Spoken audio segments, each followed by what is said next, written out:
Oh, one other thing.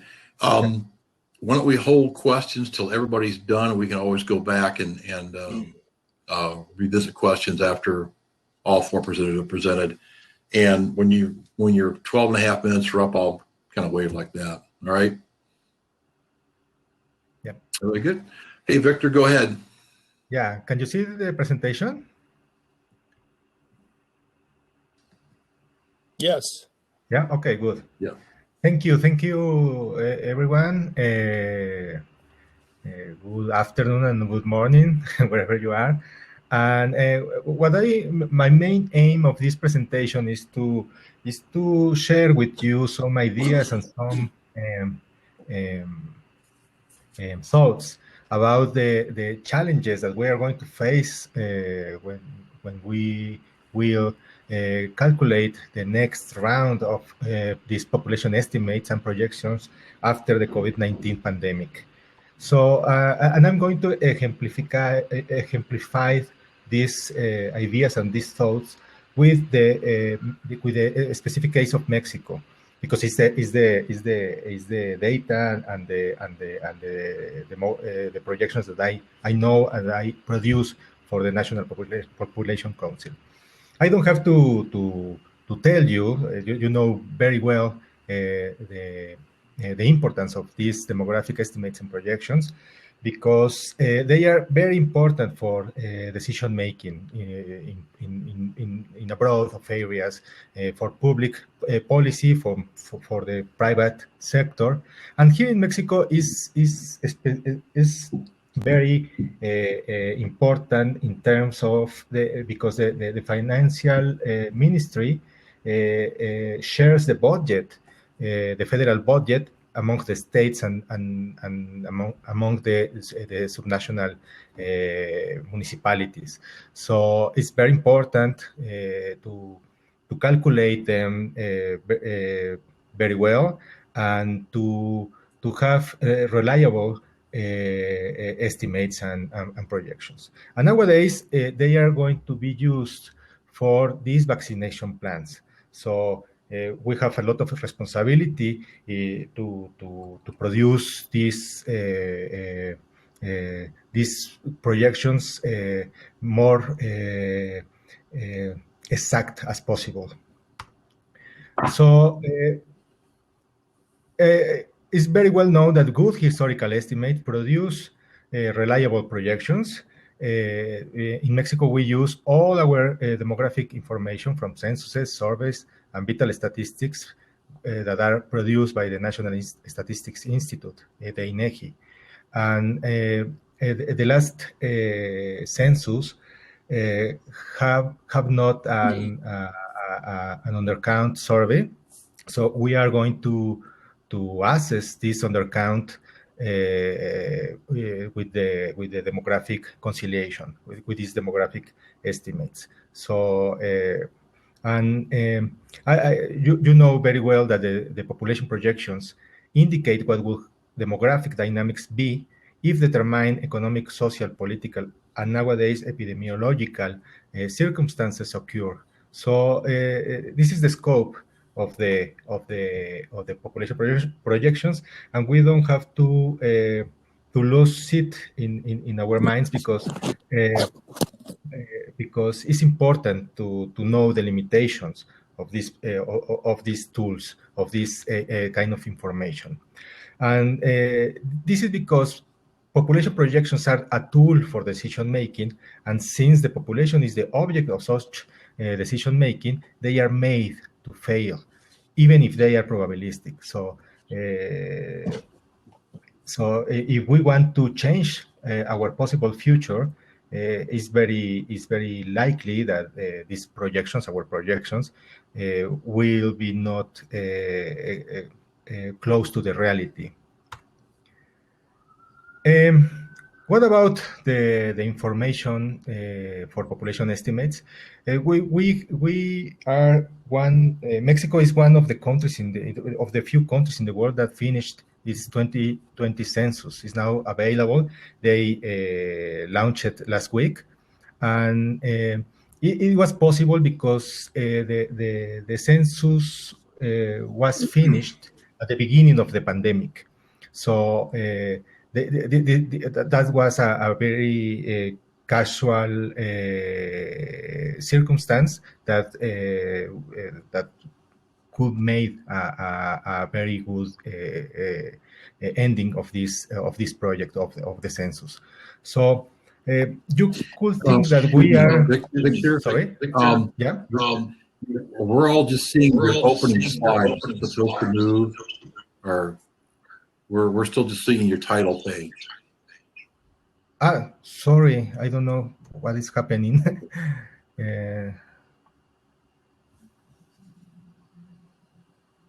Can you see it now? We can see the title page, but if you've moved on to Title. another slide, we're still at the title page. Title slide. Now? Still the same.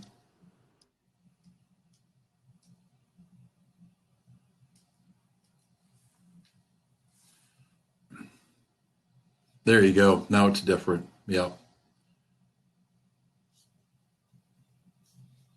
Now it's looks like the importance of census estimates. Yeah.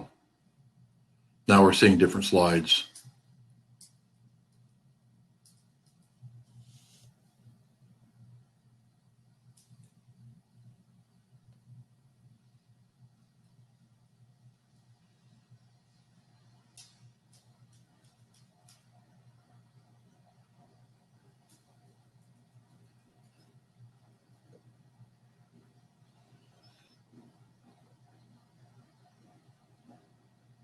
Now we're now you got been in the same place. So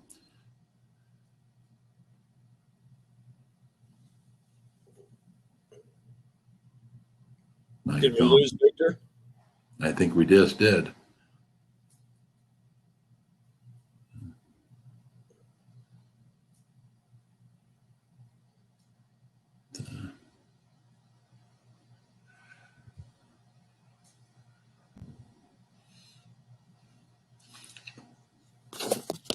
And we'll get the slides to move. We've lost him. So If it isn't one thing, it's another. I tell you, yeah, love technology.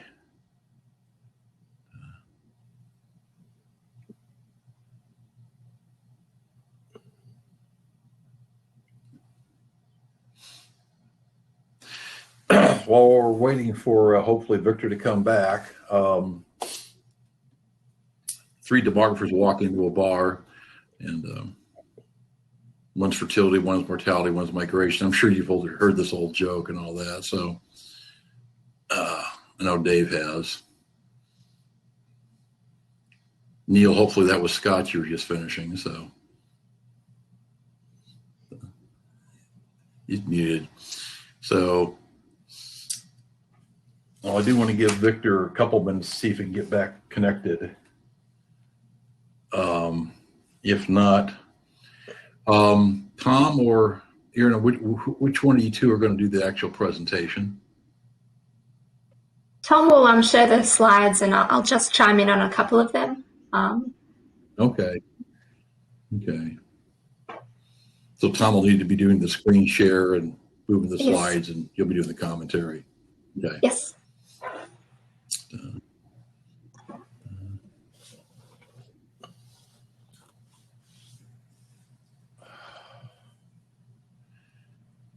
He's waiting to enter, he says, on the chat mode. So it just entered.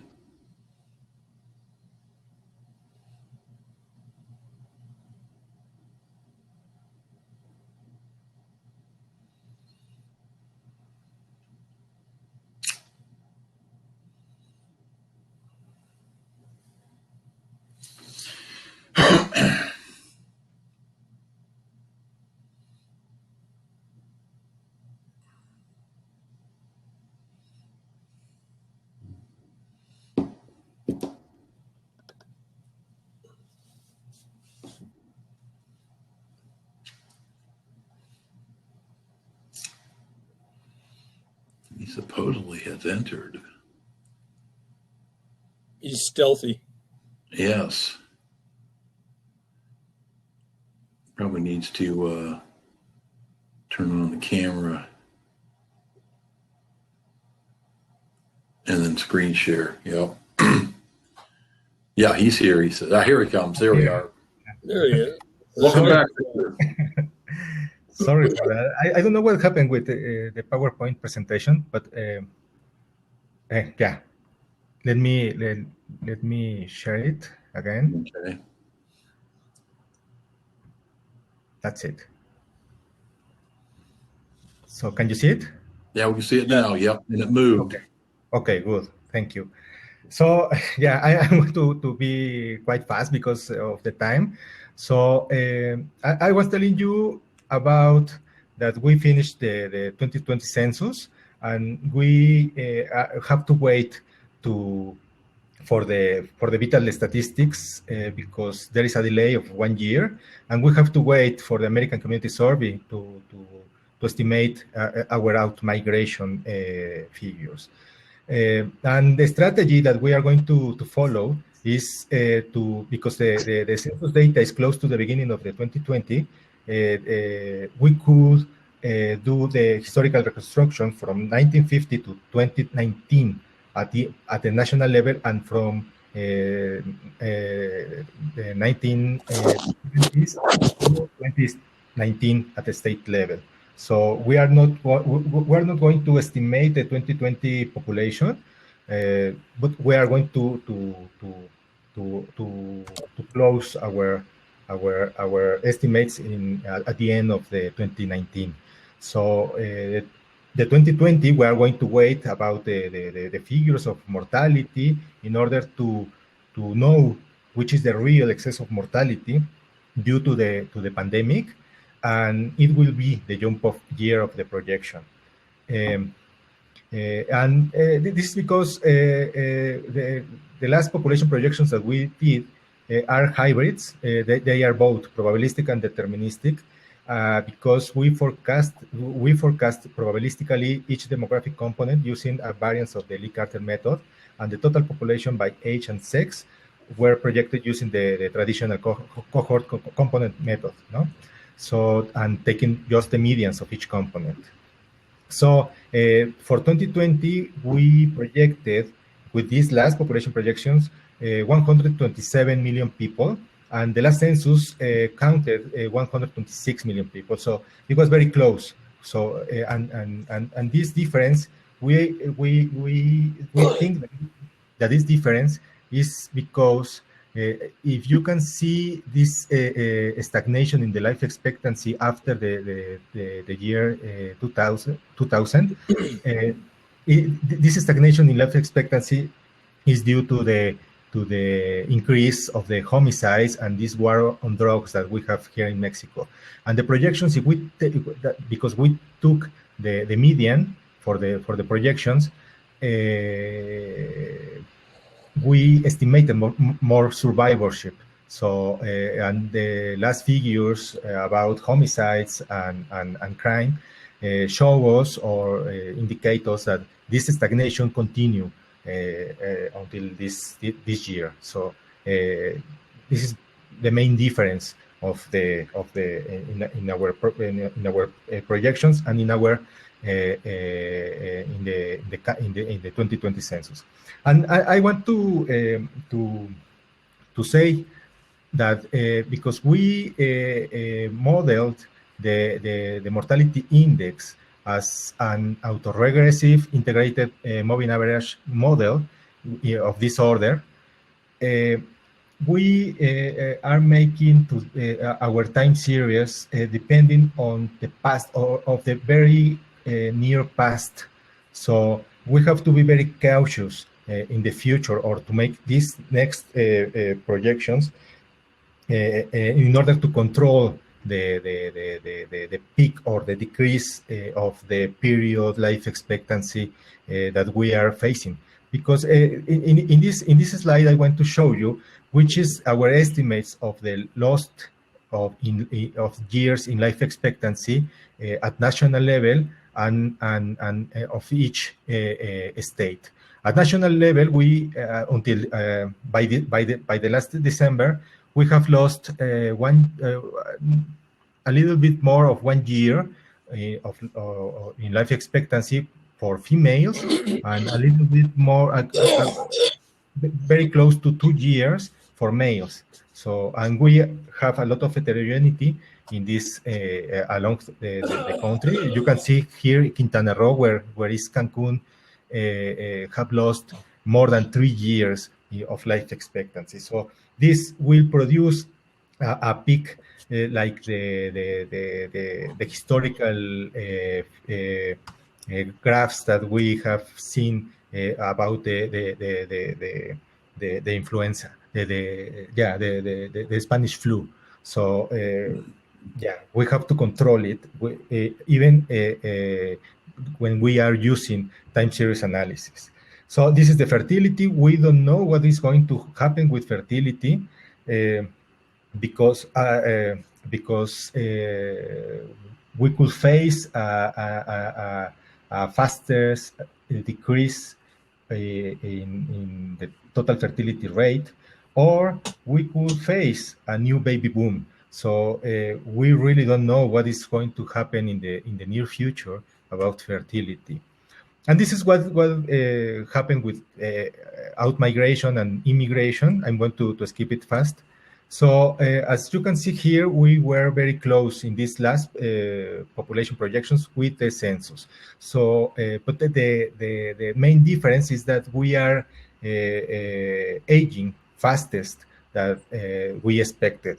And you can see here in males in the left side of the pyramids, there is a I don't know how to say it, a contraction in the younger ages. This is due to the violence. This is due to the increases of the homicides. But actually, there are an increase in some around the 40s and the 50s, and this is because the return migration. Nowadays, Mexico has changed its role as a expulsion country, and nowadays is more a reception country.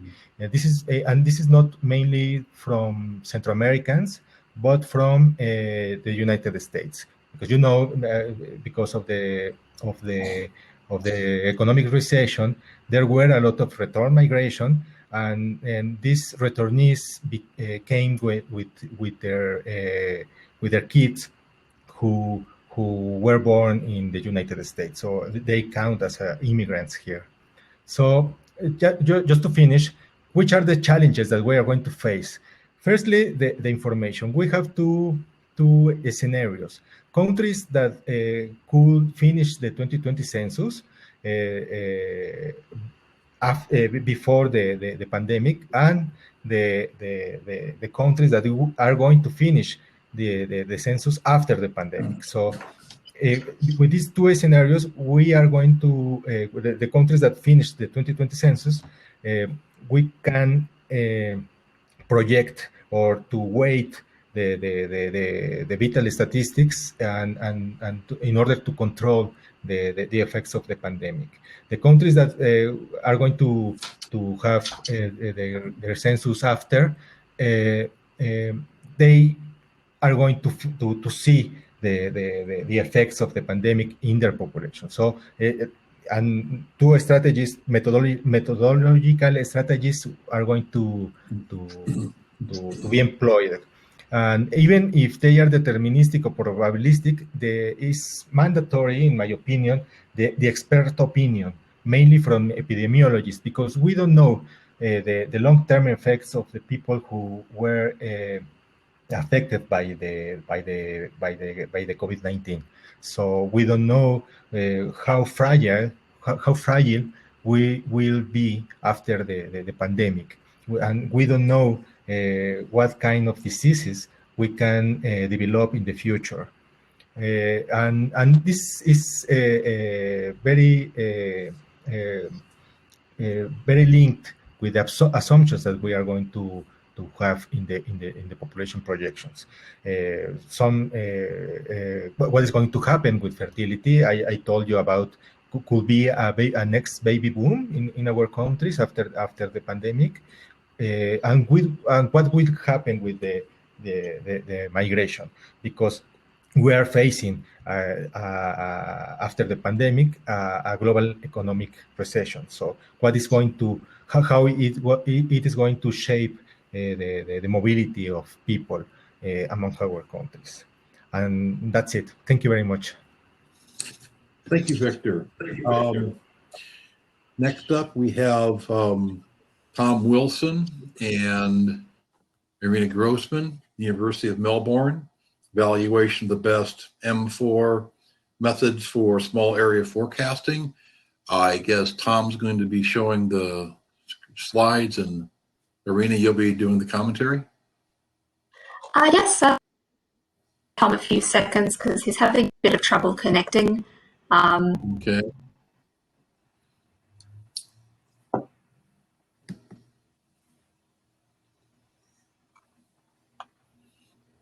Popping up.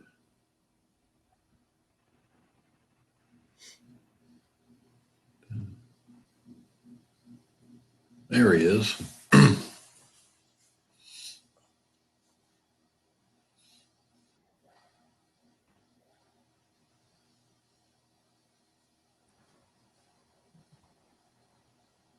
So There he's gone.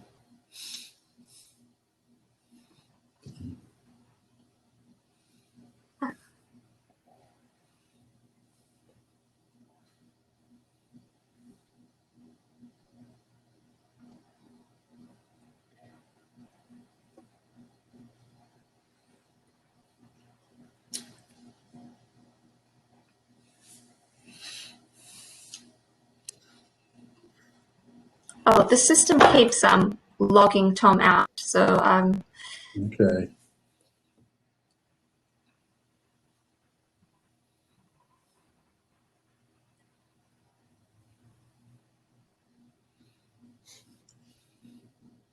We'll tell Tom not to take it personally.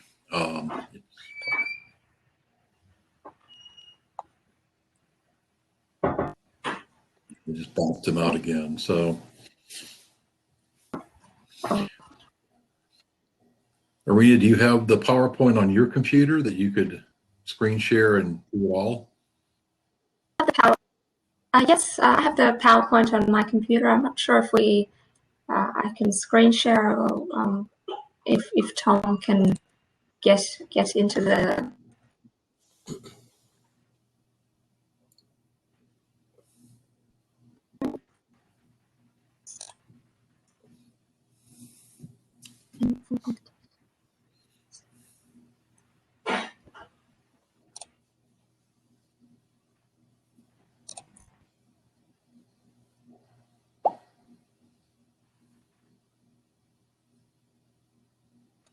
He says you're going to have to do it.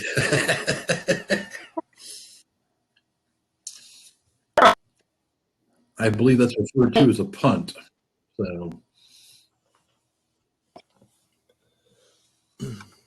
So I've pressed screen share. Mm-hmm. Yeah, that box on the bottom, one of the screen with a line through it. Click on that, and a little box will come up and says share screen. Yep, I'm pressing M.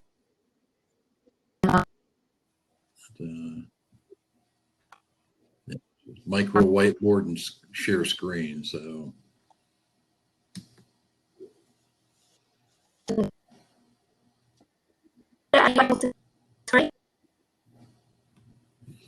And you're breaking up now too, so.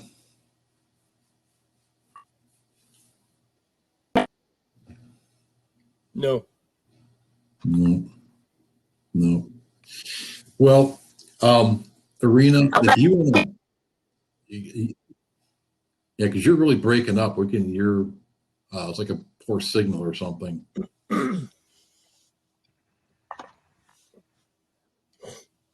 I'm going to give it another shot with. Okay. Well, we could have Dave Swanson go next while you're trying to work out the technical differences, and then come back later. With that.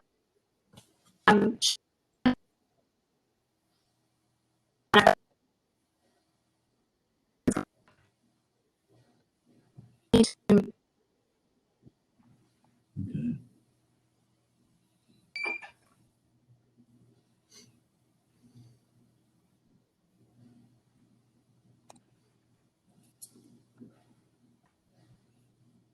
Can you see it now?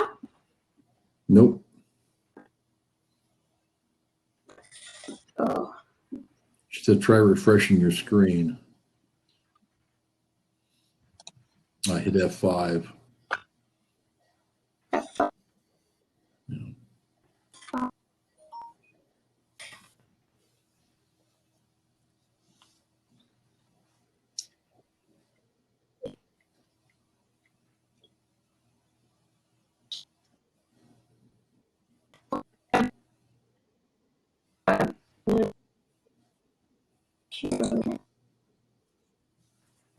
maybe we let Johnson come.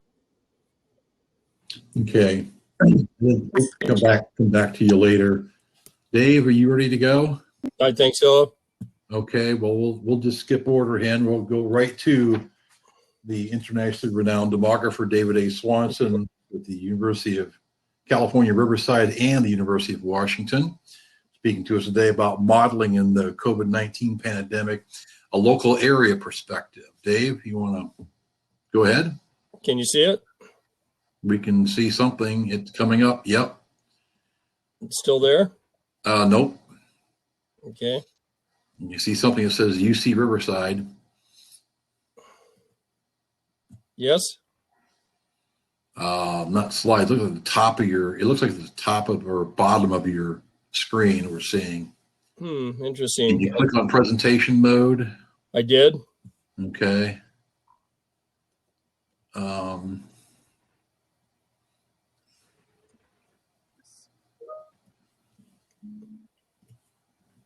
Now we see more. Yeah, there we go. We're getting other slides. So you just need to highlight or have one of them broadcast. You got 6 up there right now. Okay, but you can't, I just switched to presentation mode, but you can't see it, I guess. Yeah, it looks like, okay. I can see what's going on, I think. So I'll just end up doing the thing similar to what Victor did, because it doesn't look like the presentation mode where I can actually click through the slides comes up. Okay. David, did you share a screen or the application? I shared the application. Okay, so you want to go back and share the screen because then it will show the big slides that way. Sometimes, for whatever reason, sharing the application doesn't do the right thing. Okay. I'll stop sharing and start over again. Okay.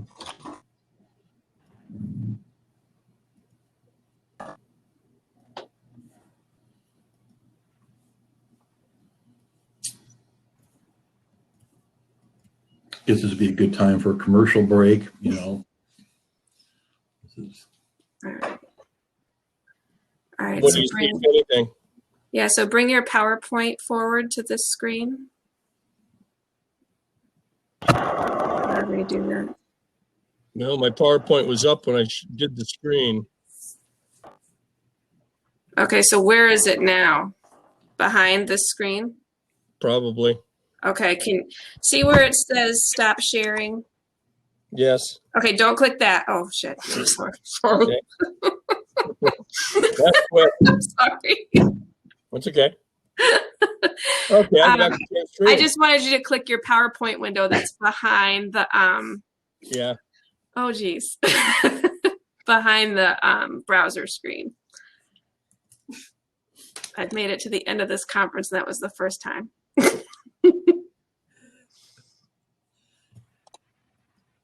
There you go. Okay, so now What- click from What can you see?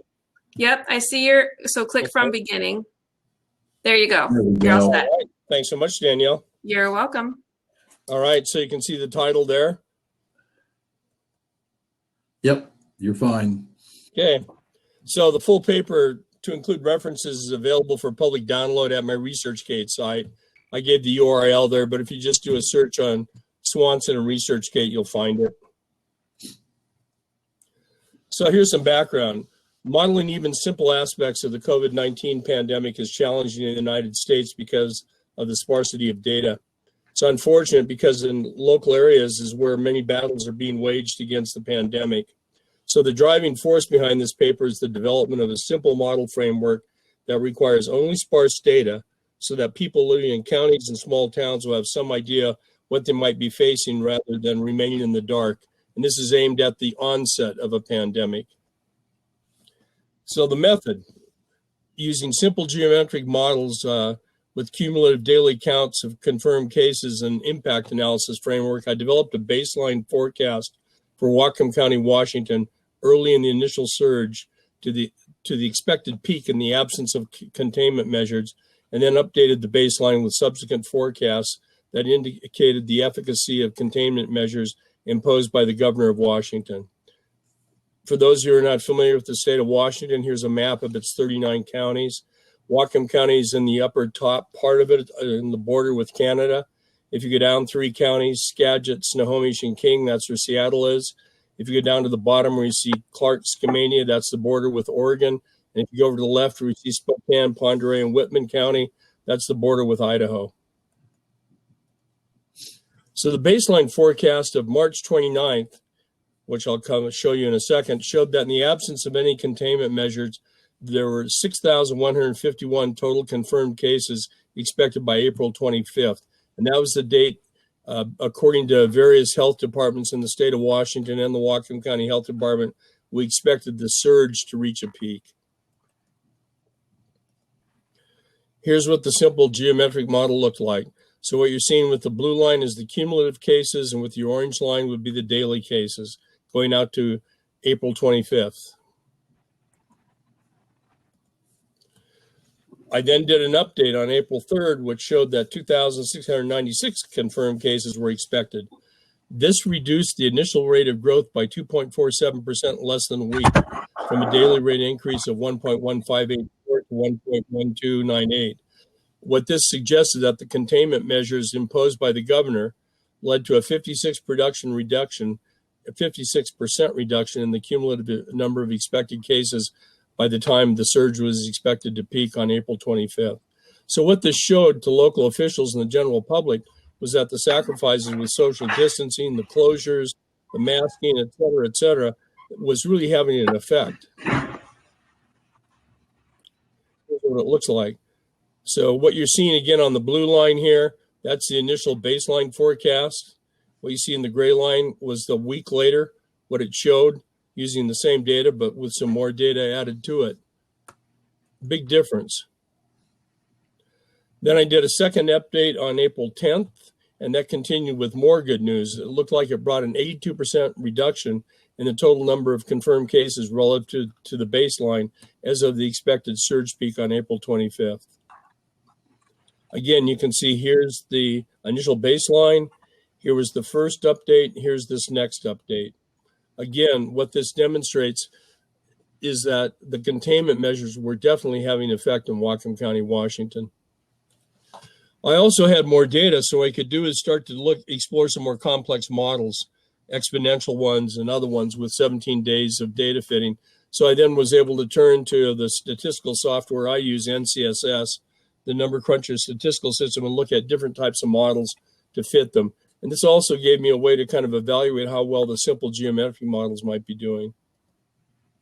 So in an exponential model, it yielded a forecast of 961 total confirmed cases as of April 25th, which is only 157 cases fewer than that forecasted by the simple geometric model. So what you see here, I used a more sophisticated exponential model and compared it with the same data set using to generate this geometric model, and they were pretty close. And as expected, the geometric model had a little bit more cases. I also could construct a confidence interval with the exponential model, and the geometric model fell within the limits. So all that suggested everything was reasonable for what I was doing given the sparsity of data. So the final update was a 3-parameter logistic model, which I selected from the curve fitting choices on the NCSS statistical system. And it was selected because it was clear the initial explosive growth indicated by the baseline forecast had been brought sufficiently under control by the containment measures that the surge was nearing its peak and on the verge of plateauing. And we had a lot more observations. Figure 4 will show you this. So here's the models down here. Here's where there was where they're expected to go in the baselines. So what's my takeaway from this? Namely that when employed within an impact analysis framework, that is, set something up in advance of containment measures, even though you've got only a few days of data, use a simple model such as a geometric one and forecast what an expected peak is going to be for the numbers by the time there's a consensus on when the surge peak will be. I think this worked reasonably well for Whatcom County, and subsequent evaluations of it suggest the same thing. The driving force behind this idea is that in the absence of the information provided by such models framed by the impact analysis perspective, people living in counties and small towns will have some idea of what they might be facing and what their challenges that they have in masking and doing social distancing and not having taverns and restaurants and so forth open are actually having some beneficial effect. So before I close, I note that Kirsten Green and J. Scott Armstrong argued in a paper that there's no evidence that complex models are more accurate than simple ones. And that seemed to be the case with my experience here. When you have complex models, such as the one developed for the COVID-19 pandemic at the Institute for Health Metrics Evaluation in Seattle, they clearly supply a lot more information than the simple geometric model. And when there's a sufficient number of cases, they can be useful, but it's of little use, I argue, if the models lack sufficient data to implement. Moreover, they're very assumption heavy. So in the beginning surges or beginning stages of the pandemic, I think simple methods should be looked at in terms of their possible use. That's it. Thank you. Thank you, Dave. Irina, do you want to try again now, or do you want to? I'd like to have another shot, and maybe if it doesn't turn up, maybe I'll email you my slides, and we'll try that. So I'm gonna in share screen. I'm going to select see the PowerPoint and allow. So my PowerPoint. Yes. You see it? So it looks like. All you got to do is make sure you move it. Are you able to see it? Yep. Yes. Yep. Okay. So what we did in this research is we evaluated the best M4 competition methods for small area population forecasts. So the problem with small area population forecasts is that they're very error prone, and these are actually the forecasts that are used by the governments and business to plan for local area service provision. And there's relatively little research on them compared to the national scale. But recent years have seen significant develops in methods for time series forecasting. There hasn't been much application of this to small area demographic data sets, but we wondered if we could try some of these novel methods and see if there's any improvements relative to benchmark. So much of the improvements in time series forecasting has actually been accounted for in machine learning methods. Now, machine learning methods, they refer to algorithms that can update their own parameters in response to training data to build models that can make predictions. And a lot of times these methods, they don't depend on the question that you ask. They're the same method for all questions. They'll just adapt depending on the training data that you feed them.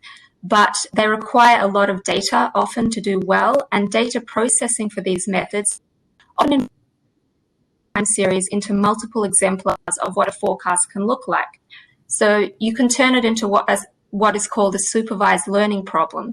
So if you have a time series 0, 5, 10, 15, 20, 25, well, that can show a machine learning method that for an input of 0, 5, 10, they can expect an output of 15.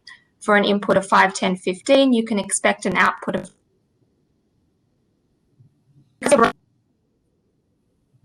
more exact.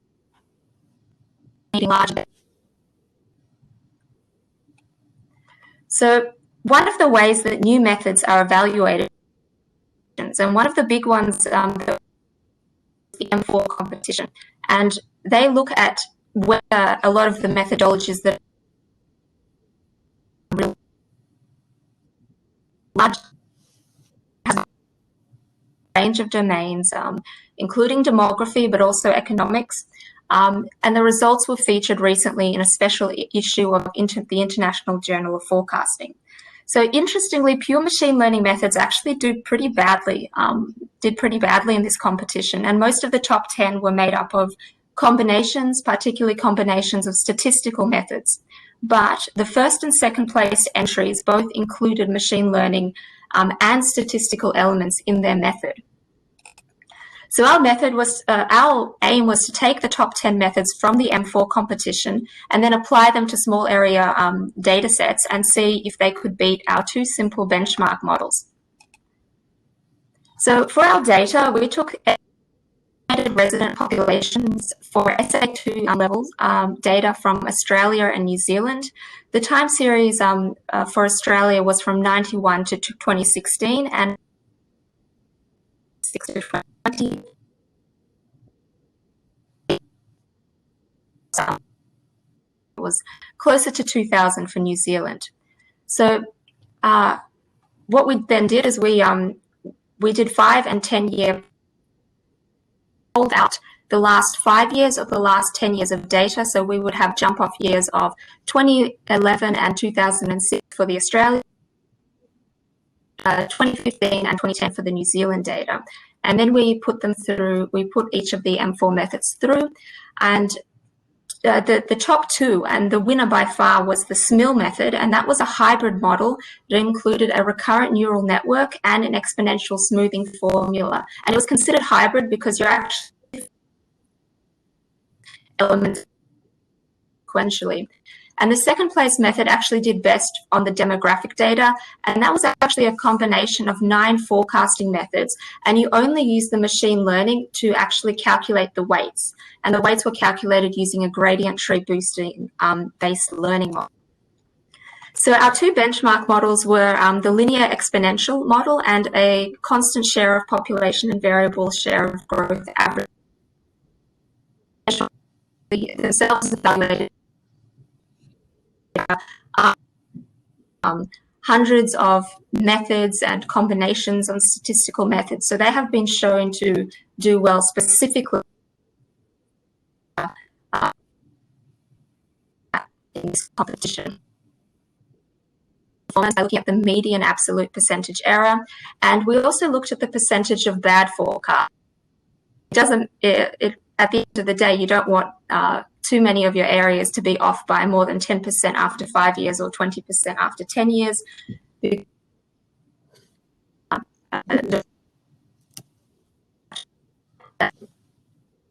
a projection. So these are our results, and this is for the 5-year forecasting horizon. So we did the 5-year forecasting for the 2006 based and the 2011 based. In this case, we used data from 1996 or from 91. What we see is that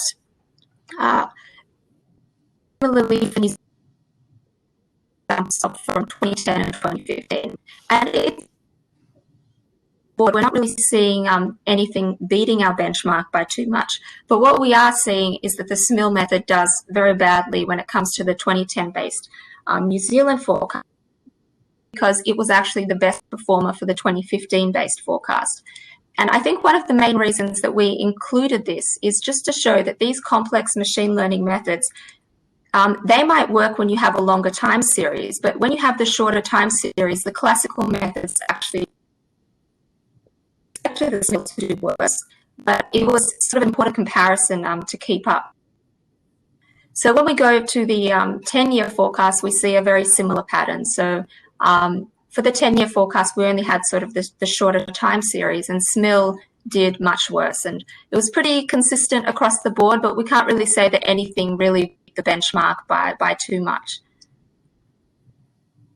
So another thing we look at, bad forecasts, and again, we see that the SMIL method did quite badly, very badly, in fact, for the New Zealand 2010, and that is in contrast to it doing very well for the 2015. So this is just really emphasizing that there's a lot of excitement towards these new complex methods, but when you're dealing with shorter time series, it's often more transparent and better to be. We also examined the forecasting errors by looking at population size categories of the SA2s, the remoteness or urban-rural category, meaning were they comparing maybe the methods would do better if we just look at remote areas or we just look at urban areas. But actually we didn't see any clear patterns, so there's no evidence to show that some, just if we apply them to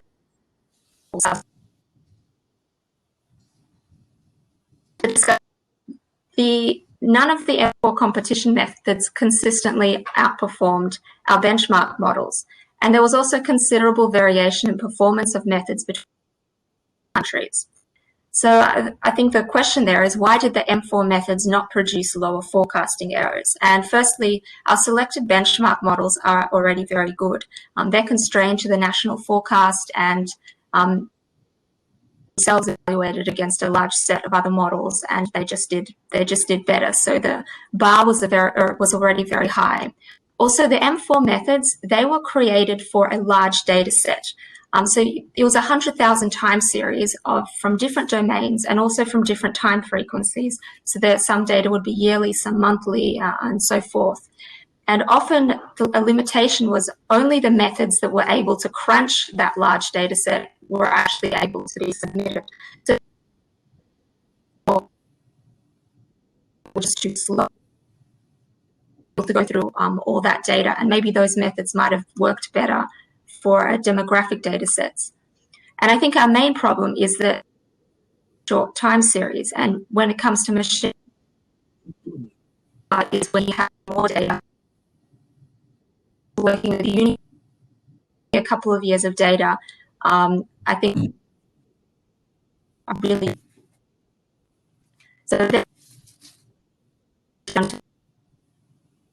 reasons to be cautiously optimistic. And perhaps there are a few things that we can incorporate from the M4 methods,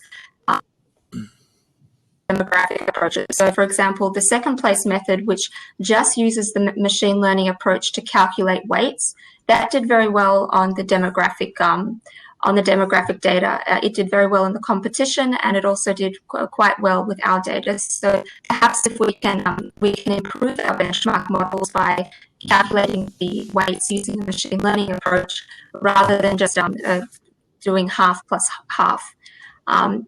It's also, so the deep learning methods, they're good when you have lots of different types of variables. So if you've got a very rich small area data set, you've also got economic data, you've also got health data, you might have housing prices, and then you can put all that data together, then maybe the machine learning method might win out. But if you've just got total populations, there isn't really, doesn't seem like there's too much scope for improvement. But some of the advantages, including being able to forecast at multiple geographical scales, and it also might be useful to apply these techniques for the demographic components of a model rather than just looking at total populations. So it's important for us to consider our limitations. And firstly, we only looked at 2 case study countries, and we saw big differences between the two. So there needs to be wider evaluations. We only had 2 sets of jump-off years, and we had a very limited time series, particularly for the 10-year forecasts, and that was particularly and expectedly detrimental for the SMIL method. And we only considered our SA2 area geographies. If we had gone up to SA3s, we would have had a longer time series and perhaps better performance. I'd like to thank you very much for listening, and if you'd like a copy of the draft paper, if you could just email Tom on the listed email, and yeah, I'd love to hear your questions at the end. So thank you very much. Thank you, Irina. And last, certainly not least, we have, let's see now. Neil, are you going to present, or Eileen, are you going to present? I'm going to try to present. Okay. I've become nervous. Okay, well, you guys are our last hope for a glitch-free presentation. So The pressure's on. no pressure, no pressure there at all. So, I found- are you both with the University of Washington? You're both with the University of Washington. Okay, Eileen, kick it off then. So, Oh, she's looking good. yeah. Let's try to present.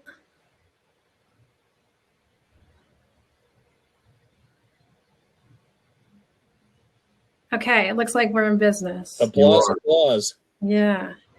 My name is Eileen Kazura, and I'm here with Neil Marquez.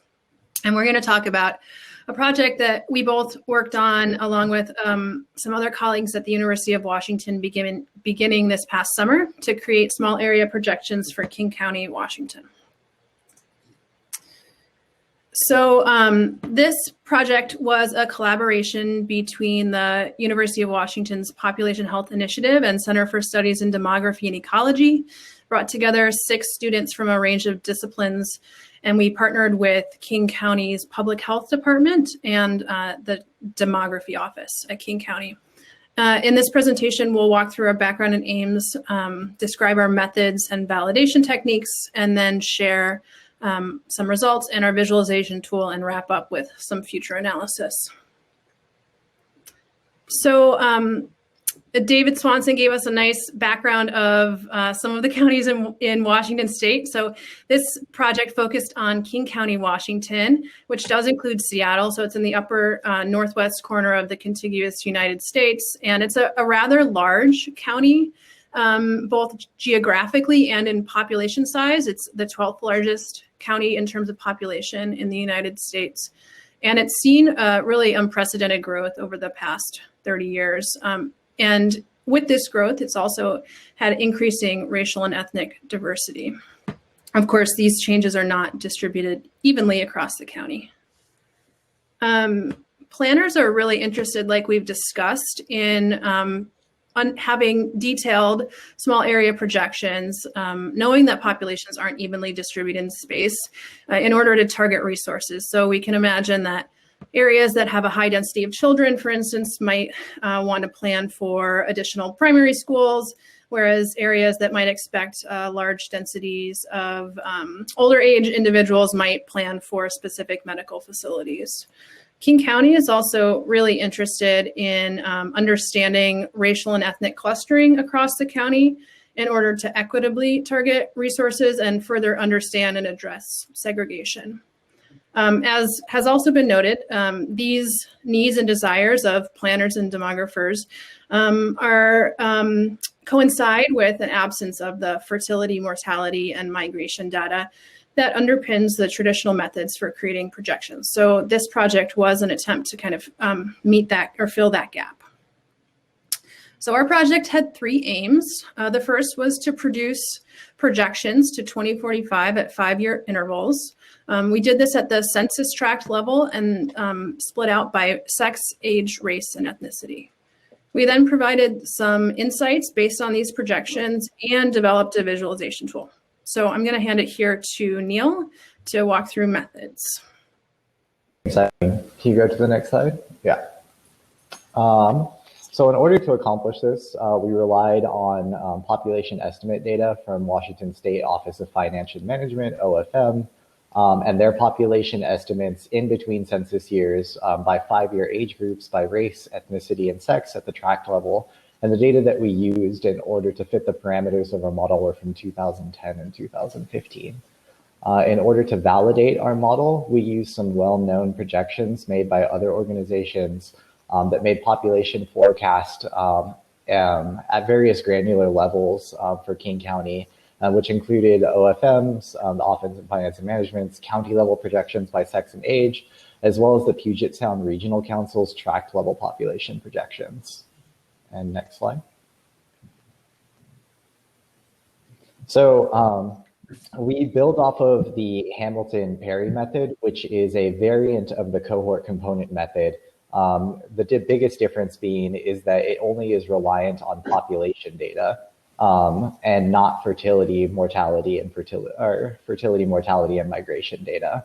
It's comprised of 2 main components. the cohort change ratio, which is a proxy for motility and migration, which estimates the number of individuals in a particular age, and in our case, race and sex specific group, that make it to the next age cohort over the next 5 years, as well as the child-woman ratio, which acts as a proxy for fertility, which tries to capture fertility by looking at the number of children under age 5 and dividing that by the number of women in the population between ages 15 and 45.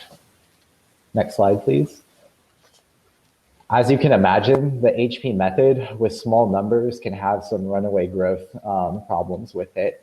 And this is especially true for small populations that have historically been experiencing large growth, moving from smaller to larger populations. We use a modification that was first outlined by Now in 2017, which in practice closely resembles empirical Bayes, which smooths group-specific estimates at detailed levels to more macro forecasts. We expanded on this initial method to include multiple stages of smoothing that included race, ethnicity, in addition to geography. And I'm going to skip the details about this, but I'm happy to talk about this in the Q&A. Next slide. So in order to assess our model, what we did is made forecasts using those 2010 and 2015 data out to 2040 and 2045 actually. And compared them to the 2040 forecasts from OFM and PSRC.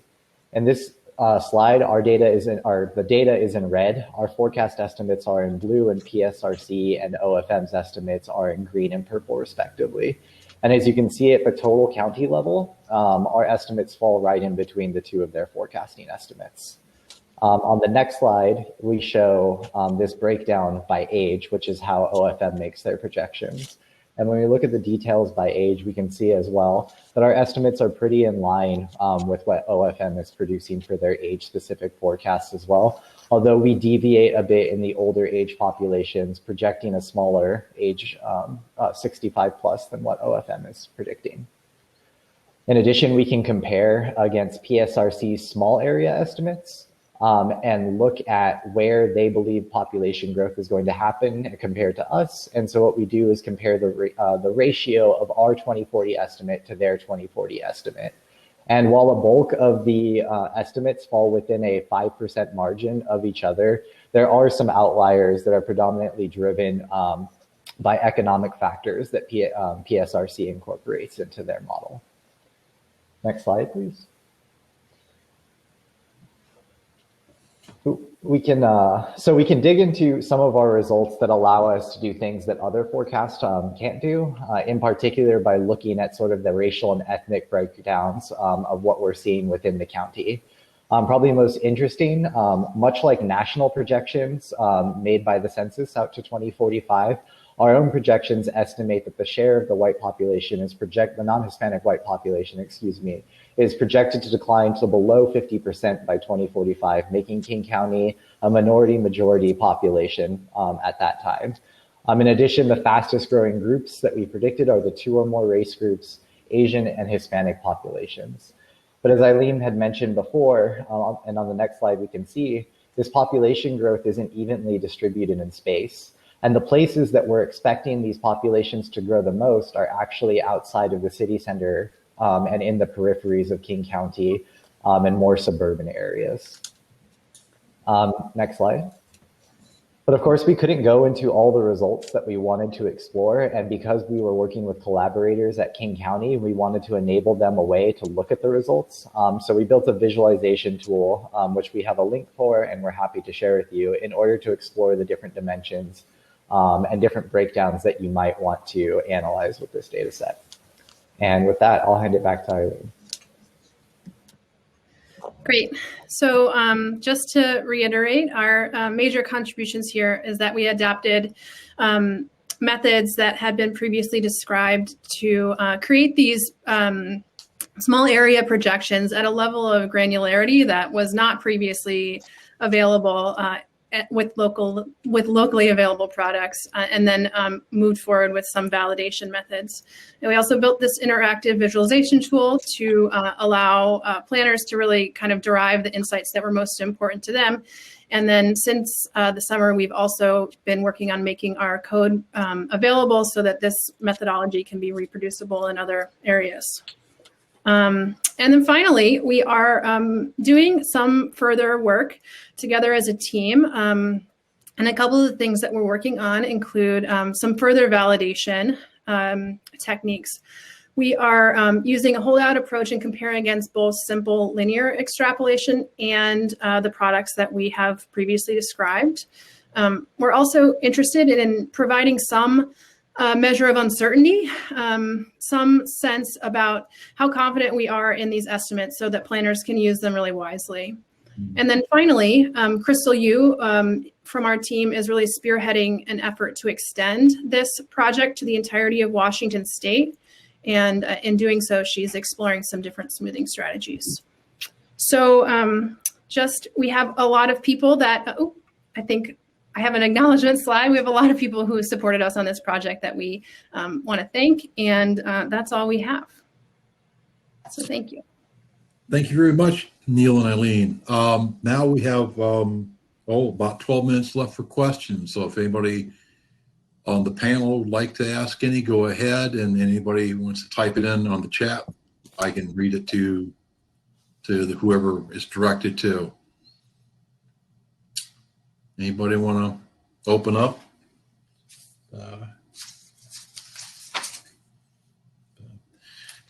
Well, I've got one for Victor to start out with.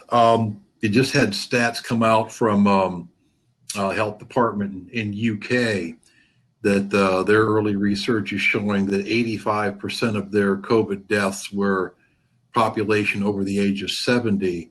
Have you been seeing a similar trend in Mexico in your research? Yeah, actually, the Statistical Institute shows some preliminary information about the vital statistics. And yeah, it's about the excess of mortality is about 40-45%. And it's almost the same in above the 60 years old. So yeah. Mm.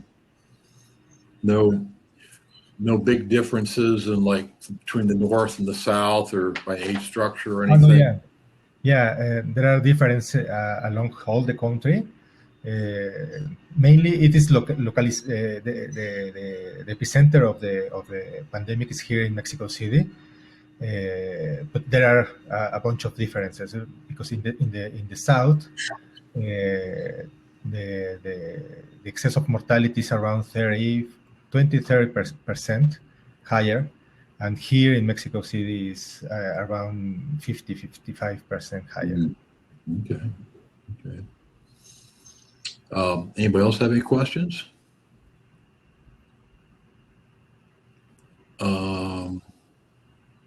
Victor, do you have any information about what you share for your out-migration and migration flows to and from the United States versus other countries, and how that changed over time? There are some colleagues at El Colegio de México who are researching about these topics, mainly about the return migration. I can share some of these data and this. One of them is Claudia Masferrer, who at El Colegio de México. You could Google her, and she has a lot of papers about it. Mm-hmm. Okay. Dave, have you tested this the Whatcom County model in any other counties? And second part is, have you done any tests on the second surge here after August? Is it still working for those types of situations in other counties, and now the surge they've had here since August? In answer to the first part of the question, I looked at Benton County, which in many ways is comparable to Whatcom County in terms of percent of people who are involved in professional, technical, educational industries, and the population sizes are fairly close. Whatcom County has about 230,000. Benton County has a little over 210, I think. However, I was not able to do much with Benton County, and the reason was the Benton County Health Department, which is shared with Franklin County across the Columbia River, really had problems with data. And Whatcom County, fortunately, did not. So later on, I was able to, once they got their data problems straightened out, look at Benton County in terms of COVID cases and do some analyses. But it wasn't going to work for doing forecasts with a sparse amount of data because of the data issues. They had a lot of catch up and dumps, you know, in terms of data. And Johns Hopkins even took them offline, Benton County, Washington, for about 3 days. So they started to look at it. And the Washington State Health Department had some issues with them too. So the method would not work very well where you've got real problems with data collection and reporting. If you're going to try and use 5 to 6 or 7 days worth of data. Right. And the size of the county has to be at least sufficient that you've got some cases. 230,000 was Whatcom County, and it worked well there. If you get down to Garfield County, Washington, which has around 3,000 or less people in it, this wouldn't work well either because there were 0 cases reported in Garfield County until July. So the second part about the second part of the question about doing this for the subsequent surges is that I did not. Okay. Once I did the initial surge peak analyses, I left it to the more complicated modelers like the people at the Institute for Health Metrics Evaluation and others that have more sophisticated models that need a lot of data to incorporate. And my idea was not to compete with them because there's no way. The simple model is going to do the same work they can and provide all the same information. So the answer is no, I didn't do it after that. Okay. Eileen, I have a question for you. You mentioned you use median absolute percent error as your metric for measuring the error. Neil should answer this question. Okay. I don't think that question was targeted towards us because we didn't. Right. Yeah, we I'm didn't- sorry. But Irina. Wrong paper. No, my error. I had to throw mine in there too. So no, one question I had for you guys was, did you have a most likely scenario for your projections, or are you using a specific set of assumptions to on like in general like fertility or mortality, or also home development, home sales, aging of the population? Were there some specific parameters you used in these projections? Yeah, so we came up mostly with like a baseline model, and our idea was to try to incorporate something more sophisticated, especially because this project really ramped up at the same time that COVID did. So it seemed like a reasonable thing to do to try and assess. To date, we haven't done that yet, but it is on our radar. So everything is just sort of a baseline if all things continue as they had in the past. Okay. Irina's the other one I had the question for, but I don't know if she's still with us or not. Are you still here? She asked in the chat to be let back in. I don't know if you can do that. Okay. Something about, I can make a comment here, would just offend somebody, I'm sure. But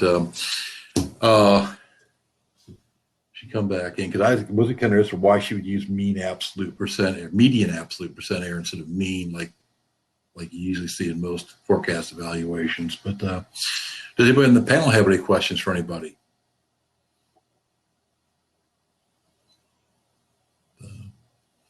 Clear as mud, huh? So, okay.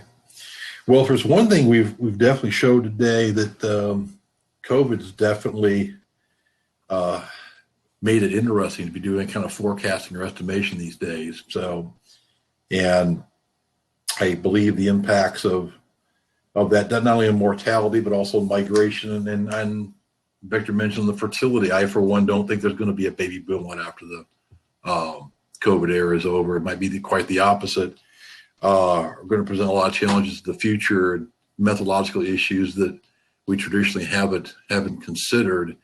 And like Dave's point, that it all comes down to the availability and quality of data. And if it's not there, you just can't do anything. And I think that's a very, very key point of we're going to have to look at new methods and new data sources to kind of address these unique problems. So, Thank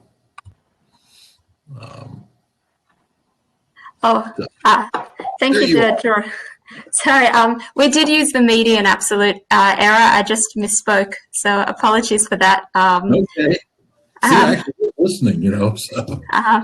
The system, Australia seems to be cutting us off the system, so I'm not sure why, but it was very great to listen to all of you speak and to meet you all virtually.